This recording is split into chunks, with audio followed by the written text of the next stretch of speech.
As pessoas que temos esse tipo de transtorno não tivemos uma vida fácil. Não tivemos uma infância fácil e tentamos sobreviver como podemos. Destruir almas ou pessoas ou famílias me faz sentir viva. Seria essa a sua frase? E Como descobriste isso? eu descobri isso desde que era criança, porque comigo acontecia que não me emocionava com nada. Ou seja, eu não sentia as mesmas emoções que as crianças sentem. Quando participávamos numa festa, numa reunião, se havia, por exemplo, um palhaço que animava a festa, não me divertia.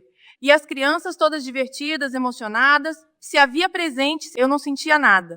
E então, parecia-me estranho, digamos, mobilizava-me mentalmente. Não emocionalmente, e tudo passava pelo mental. Nada passava, nada, nunca conseguia senti-lo. E como se me sentisse estranha nesse sentido, nunca sentia. Então, bem, muitas vezes ao estar em público, a gente tenta imitar as reações que os outros têm, porque tu dizes, bem, eu também não quero parecer estranha, quero me adaptar, quero me relacionar com os outros, por isso tenho de fingir. Então, tinha de fingir alegria, tristeza, a emoção que correspondia ao caso. Tinhas uma família normal? Nasceste no núcleo ou era uma família disfuncional? Não, era uma família disfuncional, na qual minha mãe é uma pessoa psicopata. Ela sim é uma psicopata. Fui criada por ela. Abandonada, emocionalmente abandonada, desde que nasci, calculo. E acho que não formou em mim, porque a mãe é sempre quem forma o aparato psíquico da criança, não é verdade?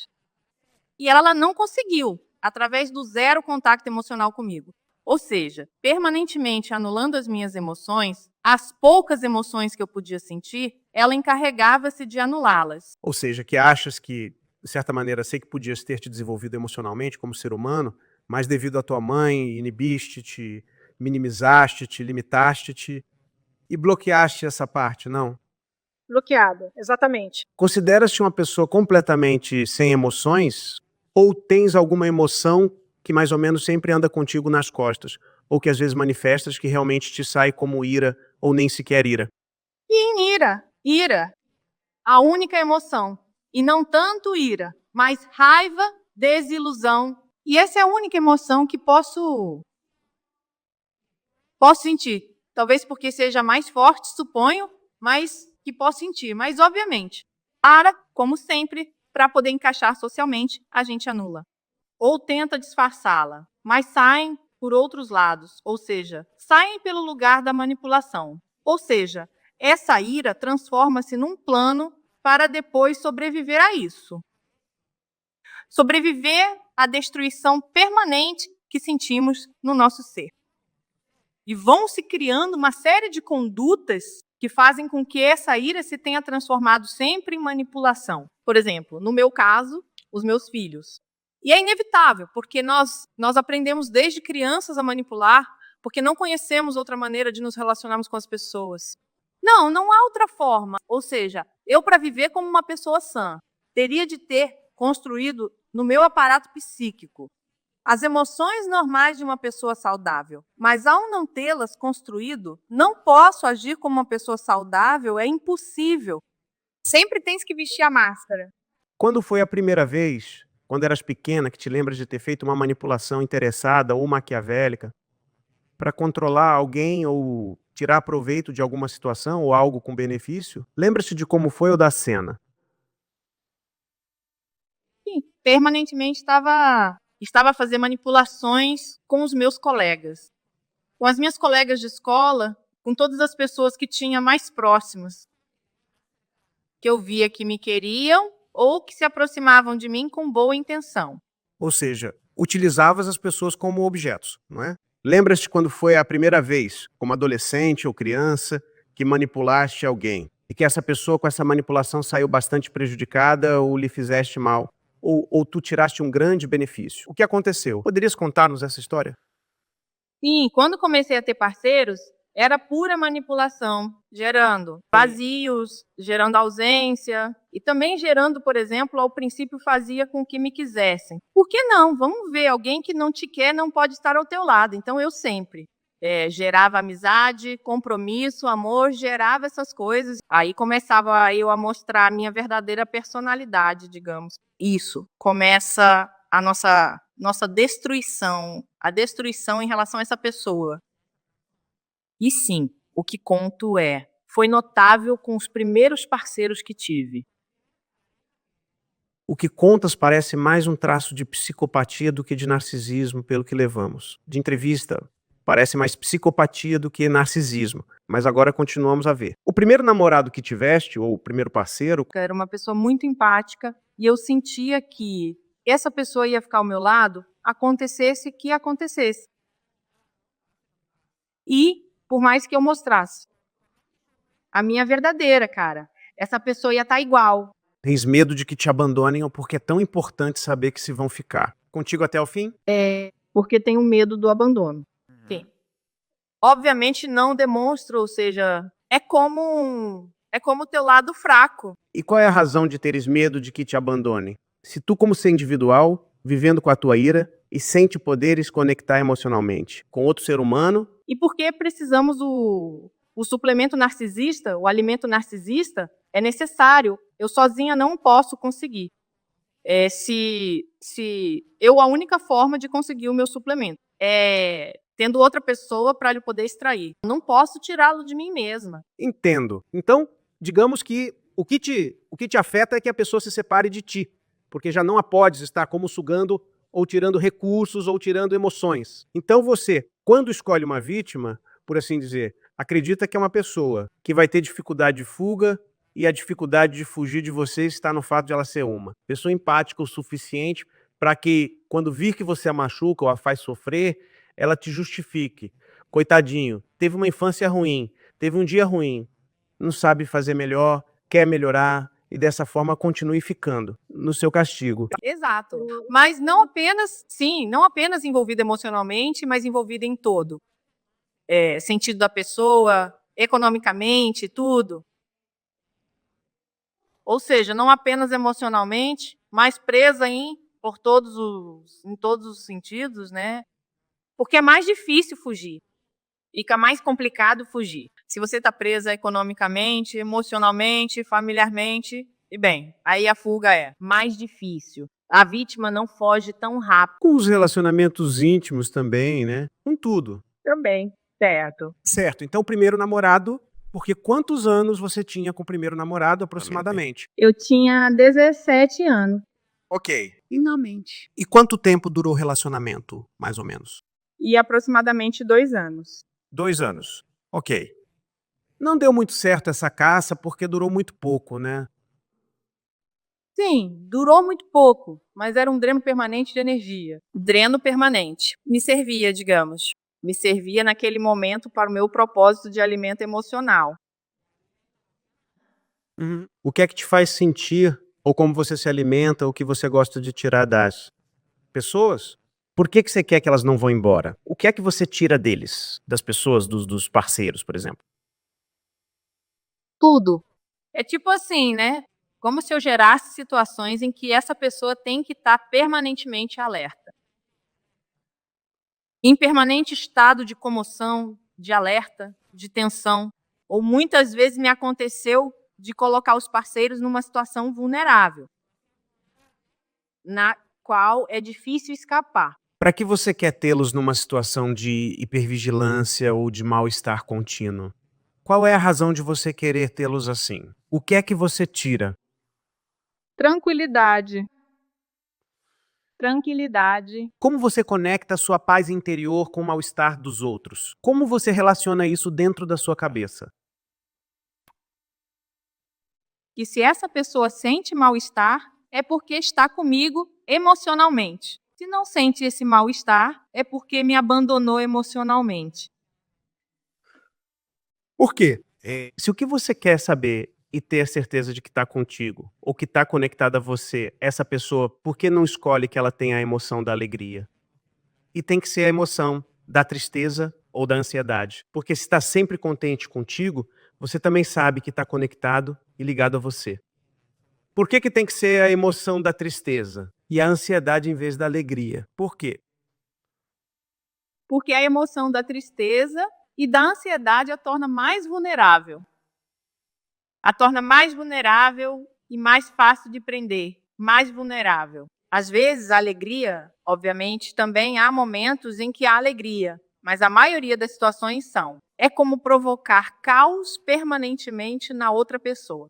E aí você sente, acontece comigo que eu sinto que aí posso ter o poder e o controle. Você entende que com uma emoção de entusiasmo ou motivação, a pessoa pode até ter mais força ou pode sair, mas com uma emoção de tristeza ou ansiedade, é como se estivesse mais debilitada, mais submissa, né? Com uma emoção assim de tristeza ou de ansiedade, é mais fácil manipular e que não vai embora porque não tem forças para sair do relacionamento, né? Por estar tão embaixo. Uhum. Como você terminou com esse cara depois de 2 anos? Como foi o término? O que aconteceu? Eu deixei por outra pessoa sem avisar nada. Eu deixei. Um dia ele descobriu que eu já estava com outra pessoa. E o que tinha a nova pessoa que fosse melhor para você do que um homem que tem te demonstrado admiração e submissão durante 2 anos? Era uma pessoa nova que tinha mais coisas interessantes para mim do que o cara anterior. Que coisas interessantes. Tinha 2 carreiras universitárias. Era mais inteligente, tinha mais emoção. Digamos, era mais alegre, mas tinha mais vida, tinha mais vitalidade, mais vida, mais muitas outras coisas que eu gostava mais. Ou seja, tinha a vida mais emocionante. Tanto é assim que, bem, depois de 6 anos, me casei com ele. Era o pai do meu filho mais velho. 6 anos de relacionamento? Sim. Certo. Como depois? Porque, claro, eu entendo que uma pessoa consiga vitimizá-la durante 6 anos, que ela se descontrole emocionalmente, que você gere caos no interior dela, mas como depois de 6 anos sofrendo uma relação com você, ele diz, bem, me caso. É meio contraditório. Ou é que você passou 6 anos fazendo ele muito feliz, e quando ele caiu e se casou com você, então você disse, agora você vai descobrir. Como foi a questão? Passamos 6 anos entre brigas, mas apesar de tudo, eu me mantinha porque ele continuava ali. Ou seja, me dava segurança. Eu sentia uma segurança emocional com ele. E não sentia que tinha que agir de outra maneira, porque ele dava toda a emocionalidade que eu precisava. Então, não precisava mostrar minha verdadeira face, porque estava satisfeita com aquela situação. Estava bem. Mas ele em nenhum momento mostrou sinais de querer fugir. Em nenhum momento. Certo. Mas qual é a razão de estar bem que por 6 anos, uma relação mais ou menos, com mal-estares, que você vê que a coisa não avança nem melhora? Porque em 6 anos já se vê se a coisa vai dar certo ou vai dar errado. Como você acha que ele decide se casar com você numa relação que se vê que não está bem? Porque se 6 anos com você tem que ser um suplício. Porque eu o pressionei. O pressionei para me casar. Como você o pressionou para que ele tivesse que ceder? Disse a ele que se nossa relação não mudasse, eu me ia. Se nossa relação continuasse sem compromisso legal, eu me retiraria. Certo, muito interessante. E como você havia gerado dependência nele para que ele quisesse que você não fosse embora? Porque se você era uma mulher que estava sempre criando confusão, ou discutindo, ou tratando ele mal, ou criticando ele, ou baixando a autoestima dele, ou triangulando ele com outras pessoas, esse fulano me disse, ou fulano é melhor que você, ou fulana tal, como você gerou essa dependência emocional? Não, em nenhum momento eu triangulei com ninguém. Então ele pensava que eu era a mulher perfeita. Jamais o triangulei. Jamais o triangulei. Nunca o triangulei com outro homem. Talvez eu possa ter triangulado com um animal de estimação, com uma amiga. Mas não, nunca o triangulei. Nunca o triangulei porque queria que ele tivesse padrões altos sobre minha pessoa. A triangulação não abaixa seus padrões, mas abaixa os padrões de si mesmo. Ou seja, não sou suficiente, tão bonito quanto esse, eu não sou tão carinhoso quanto o animal de estimação, eu não sou tão solidário quanto a amiga dela. E então você cria uma insegurança na pessoa que está saindo com você, não é? Mas vamos lá, você não triangulou, mas sim lhe fazia reforço intermitente, tratamento silencioso, essas coisas assim. Hoje te dou uma de calma, amanhã uma de areia. Isso sim existia na relação. Era permanente, era permanente. Era permanente, mas ele, como era uma pessoa muito positiva, sempre conseguia superar tudo isso. De todas essas artimanhas. Certo. Se tivéssemos que dizer ou perguntar a esse homem em seus dias antes de se casar com você, o ano antes de se casar, quais 3 coisas o apaixonam em você? O que você acha que ele teria nos respondido? Olha, ele uma vez me disse que eu era o amor da vida dele, e até hoje continua me dizendo isso, mesmo estando destruído, e que eu fui o amor da vida dele, e que ele nunca encontraria uma mulher como eu. Será porque ele sempre sentiu a segurança de que eu nunca o encontraria, que eu nunca iria me envolver com outro homem ou ficar com outro homem. Nunca demonstrei que era uma mulher fácil. Ou seja, sendo fiel a este homem já era suficiente para você ser a mulher da vida dele. Apenas sendo fiel, né? É isso que ele enfatizava constantemente. Sim. Ou seja, você podia maltratá-lo em outros aspectos, mas se fosse fiel, já valia por isso, claro. Aham. E desde o momento do casamento em diante, existe algum tipo de mudança? Sim. A mudança aconteceu quando meu bebê nasceu. O que aconteceu? E naquele dia, eu comecei a triangulá-lo com meu filho. Com um filho novo? Aí sim. Você começou a triangulá-lo? Sim. Toda a atenção para a criança e nada para ele. Você fazia isso de propósito? Sim. E o que te excitava ou te fazia se sentir bem nessa situação? Ele se sentia totalmente abandonado e numa situação difícil porque não podia me deixar, por estar casado comigo e por ter seu filho. Aham. Qual é a razão de você querer machucá-lo? Não sei. Até hoje eu não sei. Ok.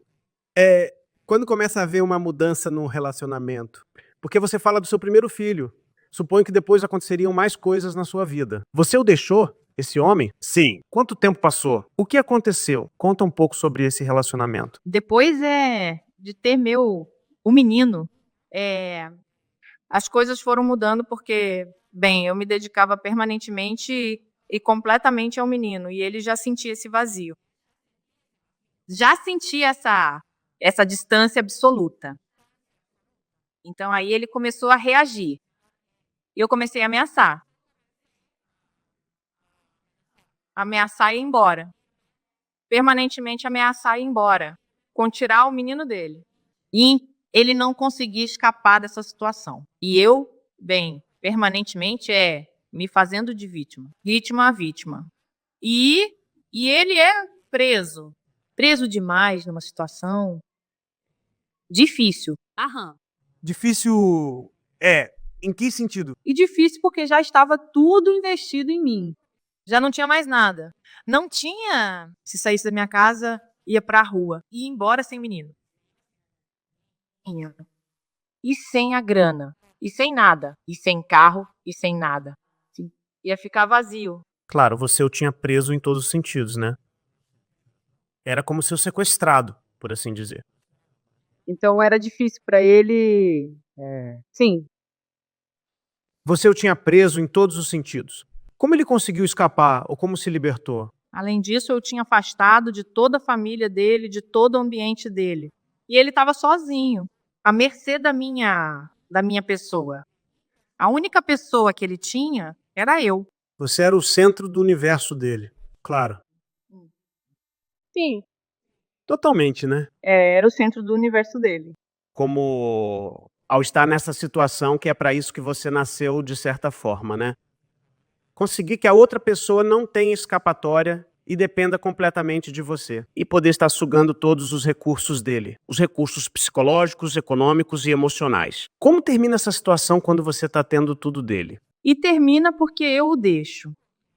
Ele se desequilibra mental e emocionalmente. Já estava completamente desequilibrado. E quando já estava completamente desequilibrado, eu aí disse, bem, basta. Pronto. E aí eu me separei. Qual é a razão de você ter se separado? Quer dizer, você não gosta de um homem desequilibrado? Não. E por que não? Que diferença faz? Ou seja, já não me agradava porque ele tinha reações já de desequilíbrio permanente. Então eu já não aguentava, não aguentava. E eu sempre mantive o controle das minhas emoções. Apesar das piores situações em que vivi, nunca perdi o controle. Nunca perdi o eixo.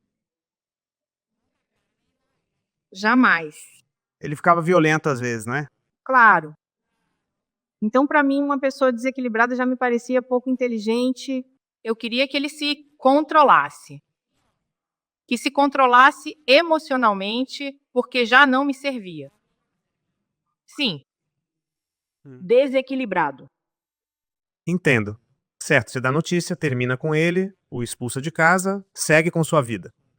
Você sofreu com o término? Você não sofreu? Tanto faz pra você? Não sofri. E superei rapidamente. E como você, e ao não ter a pessoa da qual sugar as emoções, quem ocupou esse lugar? Outra pessoa. Já tinha Outra pessoa outro homem aí, outra pessoa disponível, não é? que tinha muito carisma, que tinha muita energia vital, muita alegria, muito entusiasmo, muito amor. E todas as características espetaculares que eu gostava numa pessoa, num homem, muito aberto emocionalmente, muito confiante, muito espiritual. Muito espiritual. E então, como você conheceu esse homem? Bem, essa pessoa era casada. Como você o conheceu? Então, foi aí que eu conheci, porque ele é meu vizinho. Ele é meu vizinho.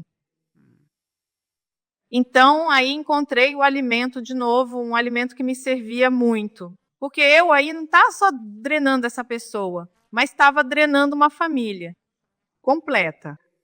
Claro. Era como se estivesse o destruindo ou o capturando. Você estava conseguindo o sofrimento e o dano colateral de toda a família, não é? Os filhos, a esposa, exato. E isso, como você definiria a sensação de prazer interno de saber que está destruindo? Uma família? Como você a definiria? O melhor suplemento de todos era esse. Foi o melhor suplemento porque havia muita destruição. E como, ou seja, como você conecta a felicidade interna com a destruição de uma família? O que é que você sente por dentro? Não sei. Sinto que é como se eu fosse um copo vazio que se enche com essa destruição. Entendo. E essa água ou essa destruição ou esse líquido te faz sentir viva? Viva. Me faz sentir viva. Ou seja, a frase seria destruir almas ou pessoas ou famílias me faz sentir viva. Seria essa a sua frase? Você seduz esse homem, não é? Você o conquista. Como você costuma conquistar um cara? Porque, claro, você não fala pra ele, oi, eu sou psicopata, quer sair comigo? Como você o conquista? Escutando, ele falava muito. E eu era muito calada e escutava. Escutava. E toda essa informação eu absorvia. Ia transformando em situações que o atraíam. E ele, sem perceber, caiu nisso. E sempre me aconteceu que sempre quem dá o ponto, o passo, é o outro, não eu. Ou seja, quem procura é o outro, não eu. É como se eu fizesse a outra pessoa fazer exatamente o que eu quero. Mas você não faz isso nem com microexpressões, nem faz com o discurso. Simplesmente você se cala e a pessoa está se encontrando consigo mesma ao falar com você. E é como se ela se apaixonasse por si mesma. Você age como uma espécie de espelho, concorda com o que te dizem, então creio que Jesus Cristo é o melhor e você concorda. Gosto muito da praia. A outra pessoa diz, essa pessoa é igual a mim. É como se ela se apaixonasse porque você devolveu a ela, como se fosse um espelho, tudo o que ela é. Exatamente. Sem intervir, não é? Praticamente sem intervir, certo? Sem intervir. Então essa pessoa, vamos falar desse cara, desse homem que é pai de família, de repente um dia ele te beija, ou como ele tenta se conectar com você. Ele me ligava todos os dias. Falava, eu escutava. E ficamos uns 5 ou 6 meses em que ele me ligava todos os dias. Até que um dia ele me disse: "O que você acha de nos encontrarmos?" Nós nos encontramos, conversamos cara a cara e ele me deu um beijo. E aí me parece que ele sentiu uma conexão muito grande, que já estava sentindo desde que falávamos ao telefone. E eu me conectei com ele porque naquele momento comecei a me interessar por todo o tema espiritual. Eu sou reikiana e sou vidente natural. E muitas vezes assim também prendi minhas vítimas, digamos, porque é como uma atração, é como se algo atraísse. Bem, tenho amigas que posso manipular, por intermédio dessa questão, digamos, também. Mas são vítimas naturais, são vítimas secundárias, não são tão importantes como um parceiro. Minha relação com este rapaz durou 4 anos, em que o destruí completamente. Entende? Destruí toda a família dele, destruí toda a vida dele, não somente a família dele, mas ele mesmo. E era para mim, era a pessoa ideal. Porque ali comecei a sentir que não somente podia destruir um, mas que podia destruir muitos em cadeia, digamos. Totalmente.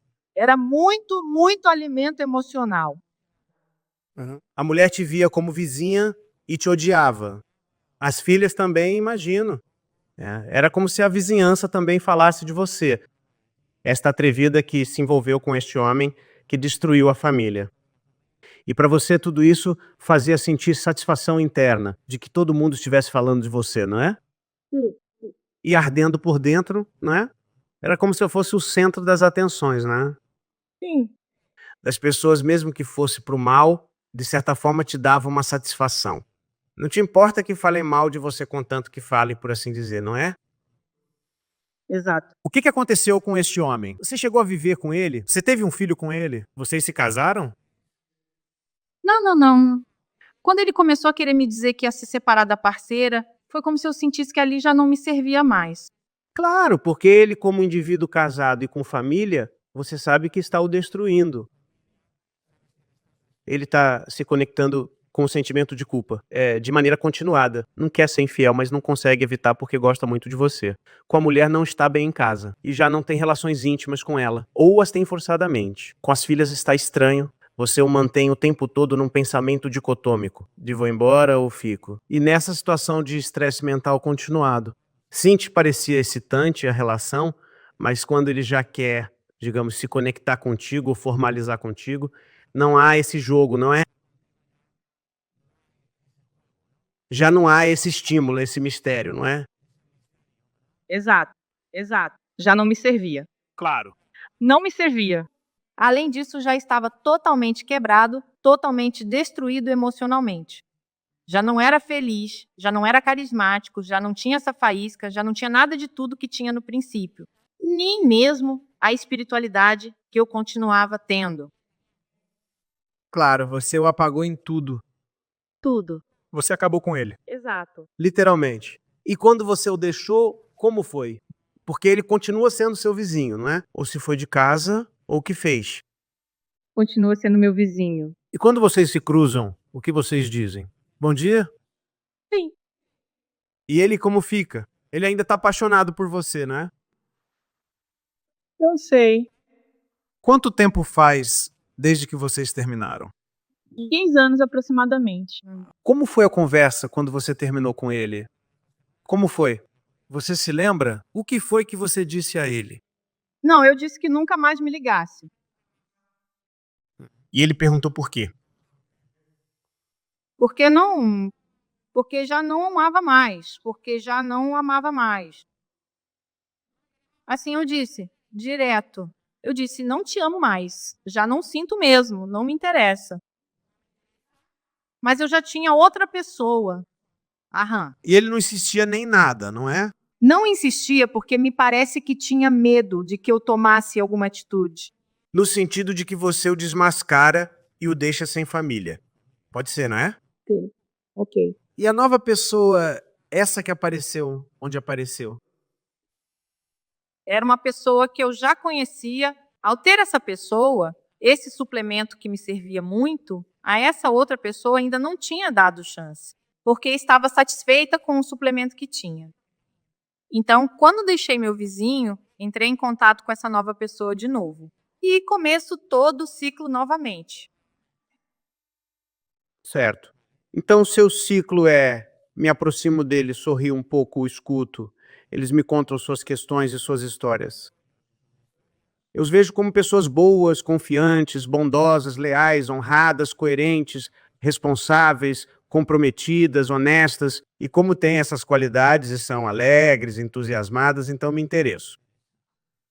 Ele, com a mesma tática, você como espelho, ele te contando suas questões e suas histórias, você como se estivesse interessada sem se importar com nada. E novamente, caiu em suas redes, né? Sim. Ele estava nesse momento, tinha voltado com sua mulher, porque era casado. Mas a relação estava complicada. Então, eu disse a ele que estive cerca de 3 meses o vendo, e eu disse na cara dele que se não formalizasse comigo, eu o deixaria. E ele imediatamente veio morar comigo. Além de ser uma grande ouvinte nas relações íntimas, que aos homens interessa muito normalmente, como você se conecta com os homens para dar prazer a eles? Nas relações íntimas, como você se vira para que o homem se sinta como se você fosse excepcional e que você vale mais a pena que outras mulheres para que, apesar de maltratá-los, queiram estar contigo? Como você faz sua narrativa ou como constrói ou como se comporta para ser especial nesse sentido? Procuro como não me conecto sexualmente, digamos, de uma maneira emocional. Procuro me conectar de uma maneira hábil. Hábil no sentido de dar prazer de modo reptiliano, mas como dizendo, com todas as possibilidades que você tem corporais. Ou seja, faço tudo o que for preciso, não tenho escrúpulos, não sou escrupulosa. Sim, faço o que me pede, me submeto, faço o que você quiser, me deixo fazer, faço em você e não coloco nenhum obstáculo, né? Não faço, não é que me entrego 100%, mas vou controlando, vou dosando. Mas vou dosando e controlando. Porque se você dosar, sempre sabe que vai tê-los interessados e estimulados, né? Exato. Então você usa, acho que é a sua melhor arma. A dosagem, sim. Sua melhor arma para manter os homens fisgados, acha que são as relações íntimas? É um combo, não somente as relações íntimas, é um combo. Mas acha que é a sua arma principal? De tudo que você pode contribuir para fisgar, ou acha que é mais o reforço? Sim, é sua arma principal. E depois o resto, a outra coisa é o reforço intermitente, né? O tratamento silencioso. Sim. Com tudo isso, você faz gaslighting também? E Aham. Maja, me dê 3 exemplos de gaslighting que você tenha feito. E qual foi o resultado e se coincidia com o objetivo desse gaslighting. um exemplo de gaslighting que fiz, por exemplo, com esse último, foi sair com ele, estando ainda com o cara casado. Sair com ele 1 ou 2 vezes, ter relações e depois desaparecer. Não respondi as mensagens dele, não respondi nada.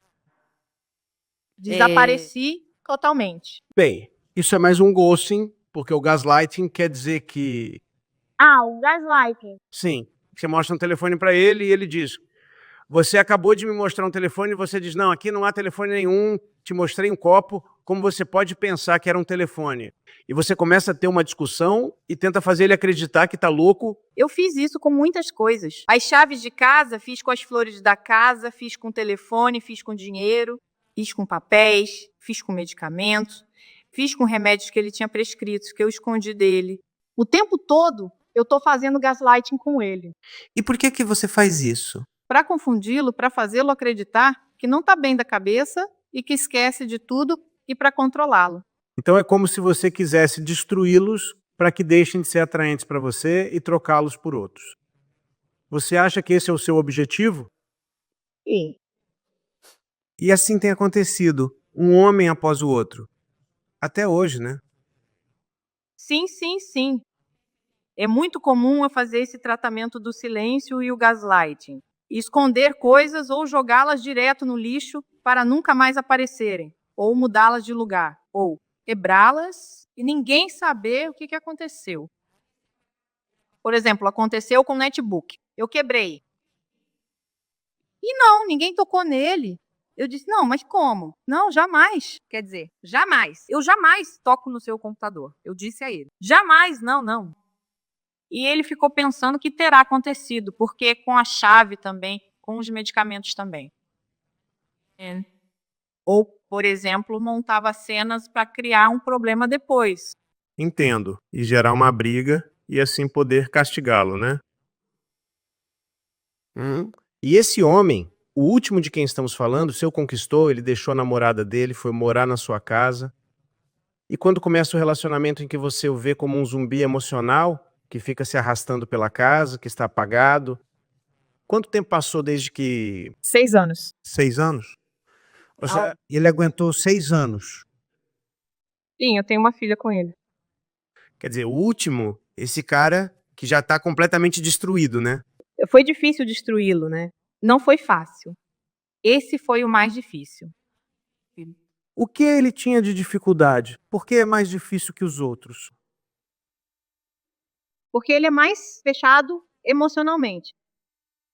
É mais inacessível. Então, para mim, mais inacessível. Mais inacessível emocionalmente. Sim. E você achou mais estimulante ele ser mais inacessível?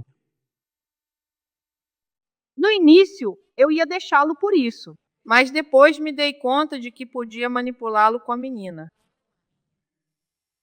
E que podia quebrá-lo com a menina. Certo. Quer dizer, graças ao fato de ter tido sua filha, você conseguiu poder sobre ele, por assim dizer, né? Quer dizer, graças ao fato de ter tido um filho com ele, você conseguiu derrubar a barreira emocional dele, né? Sim. Então, você fica feliz de ter tido uma filha com ele por isso? Não.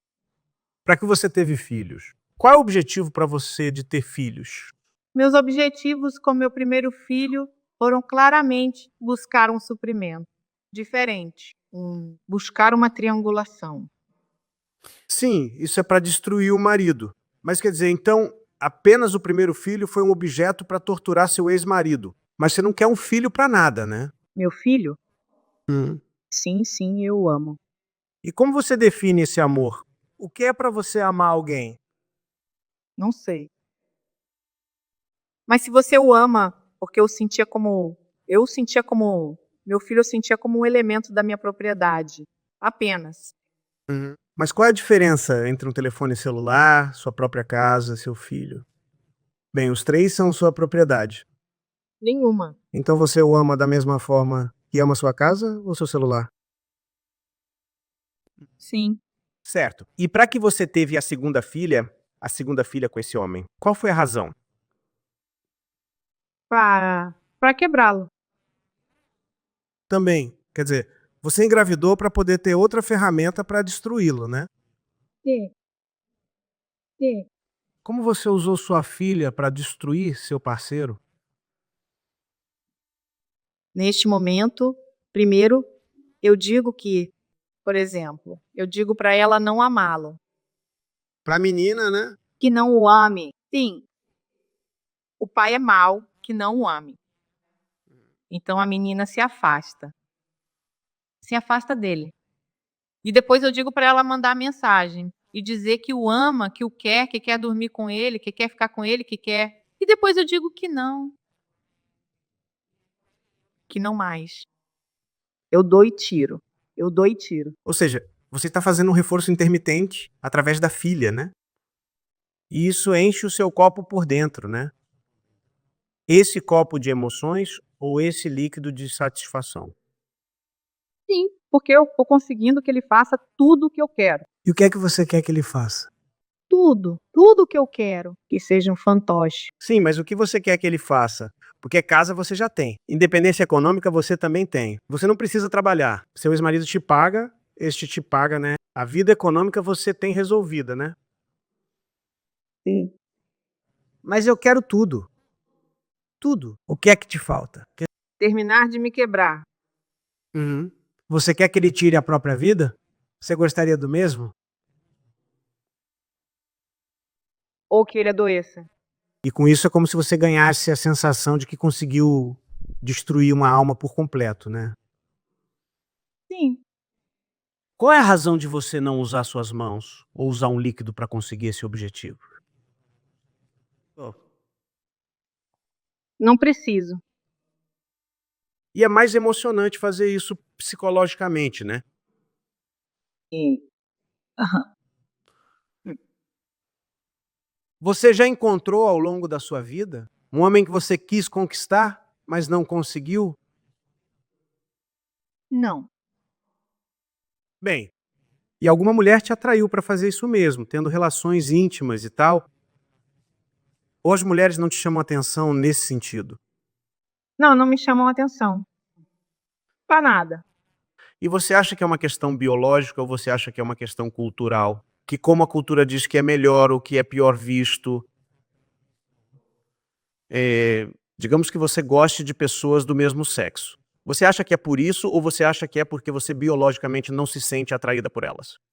Eu acho que biologicamente elas não me atraem. Mas se eu encontro um complemento que possa drenar muito em uma mulher, eu sim faria. Ou seja, que digamos que você se entregaria em relações íntimas a uma mulher, se por exemplo é uma mulher rica e que você sabe que pode destruí-la por muitas facetas e que inclusive talvez esteja casada. E que se inclusive é heterossexual, mulher casada com filhos, e você pode tirá-la da família, convertê-la para outro lado, e tudo isso já para você seria como um desafio maior, né? Sim. Então, de certa forma, te estimulam desafios muito altos para conseguir destruí-los e derrubá-los e fazer com que percam tudo. Sim, mas quanto mais eles têm, mais coisas eles têm que perder e mais você considera que conseguiu fazer seu trabalho, verdade? Passa pelo alimento que se pode conseguir. Então, aí vamos para o que for. Claro. Vamos para o que for. Não importa. No meu caso, eu soube me dar muito melhor com homens do que com mulheres. Ou seja, eu consegui muito mais coisas com homens do que com mulheres. Como você espera que seus filhos te amem, ou te validem, ou te reconheçam, ou saiam? Ou como você espera que seja o futuro deles? Com uma mãe como você, o que você espera dos seus filhos? Olha, meu filho de 18 anos, neste momento me tem em contato zero, o que me dói muito. Me dói, mas enfim, me dói no meu ego como mãe, porque eu sinto que dei tudo para ele. Sinto que ele é minha propriedade e não pode me fazer isso. Isso é o que me dói. Isso é o que me incomoda. Mas ele me tem em contato zero. Se você deu tudo pra ele, qual é a razão dele te ter em contato zero? Não sei. Talvez você não tenha dado tudo, o que ele precisa. Acho que não dei o que ele precisava. Eu dei o que eu quis. E o que você acha que ele precisaria para não ter te colocado em contato zero? Acho que ele precisava de conexão emocional e eu nunca dei isso para ele. Nunca consegui dar isso para ele. Nunca consegui. Você acha que se seu filho visse este vídeo, ajudaria ele a te entender um pouco mais o que acontece com você? Sim. Sim. Uhum. E qual é a perspectiva com sua filha pequena? Pensando nisso, gostaria que minha filha pequena não fizesse o que meu filho mais velho fez. E nunca me deixe em contato zero. Você vai tomar medidas para isso? Ou você está fazendo algo estratégico ou tático para que isso não aconteça? Não. Por enquanto, não. Apenas ser a única pessoa que ela tem ao lado. Uhum. E o pai dela depende de mim. Digamos, o relacionamento com o pai dela depende de mim. Como você se vê quando tiver 65 ou 70 anos? Como você se vê vivendo? Como você acha que será a sua vida? O que você espera da sua vida? Eu acho que nessa idade, acho que vou estar sozinha. Acho que vou estar sozinha. E quando você estiver sozinha, sem ninguém para sugar, o que você acha que vai acontecer com você? Não sei. E eu percebi isso por causa do meu filho. Porque eu ali tinha todas as minhas expectativas. Ali eu tinha todas as minhas expectativas de futuro. De pessoa próxima no futuro. Quem mais do que um filho? Mas enfim, não. Agora você está procurando outro homem além daquele que você tem destruído perto de você ou não? Não, ainda não. Ainda não. Mas você está aberta que apareça alguém, não é? Você já começa a estar perto de... O momento está se aproximando, não é? Sim, sim. Uhum. E quando você já for mais velha? Para conseguir torturar alguém que não sejam seus filhos, como você vai fazer? Porque o narcisista, como você disse bem no início da entrevista, precisa sugar as emoções de terceiros. Mas se você já está bem, se está velha, sozinha, sem que ninguém te ame, você não elaborou um plano para o futuro? Não, só me resta minha filha. Ela é muito pequena. Ela ainda é muito pequena, tem 6 anos, mas eu acho que ela vai ser a pessoa que sempre vai estar ao meu lado. Você já fez hoovering com suas parceiras? Daqueles que você deixa e depois tenta recuperar novamente? Ou nunca fez isso? Sim, e muitas vezes. Ah, e para que você faz isso? E todos esses artifícios, digamos, são para quebrar. Para ir quebrando pouco a pouco diferentes estruturas da personalidade de um ser humano.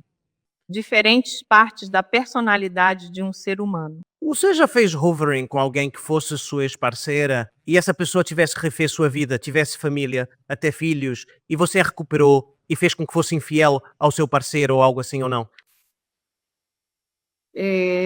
Não. Ainda não isso. Mas você gostaria disso, não é?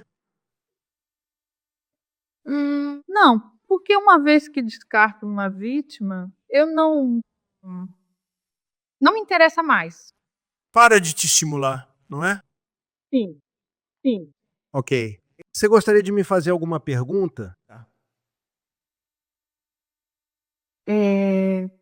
Bem, você que sabe mais sobre o assunto, gostaria de saber se sou psicopata ou narcisista. Bem, estive pensando nisso durante a entrevista, mas parece uma raiz psicopática com toques narcisistas.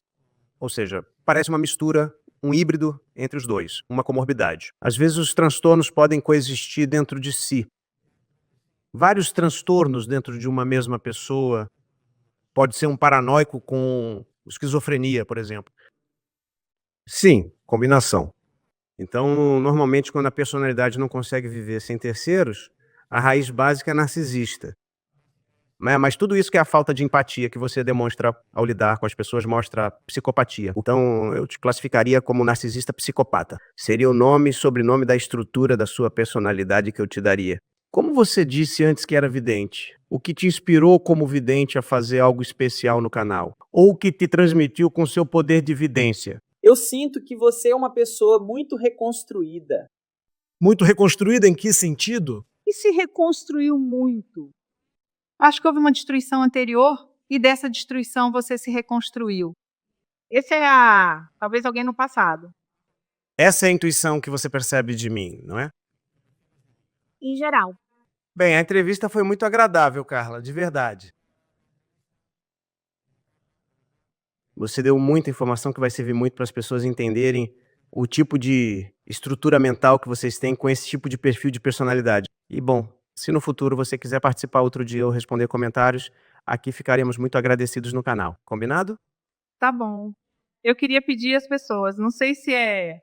Obviamente não, eu acho que ninguém vai entender. Mas eu quero contar a vocês minha experiência pessoal, rapidinha. De que as pessoas que temos esse tipo de transtorno não tivemos uma vida fácil. Não tivemos uma infância fácil. E tentamos sobreviver como conseguimos. Não fazemos isso em nosso meio de sobrevivência. Não encontramos outra forma, outra maneira, porque nossa estrutura psíquica não permite. E eu quero que, no meu caso, sou uma vítima, me considero uma vítima. Me considero uma vítima. Me considero totalmente uma vítima. Uma vítima que, por ricochete, gera maldade, né? Sim. Exato. Uma vítima. Uma vítima da minha progenitora. Eu vou te convidar para outro dia numa entrevista onde falemos profundamente sobre como toda essa infância foi construída. Combinado? Outro dia a gente faz, Tá bom, perfeito. tá? Tá bom, perfeito. Bom, muito obrigado, pessoal. Bom, obrigado a você. Obrigada a você. Obrigado.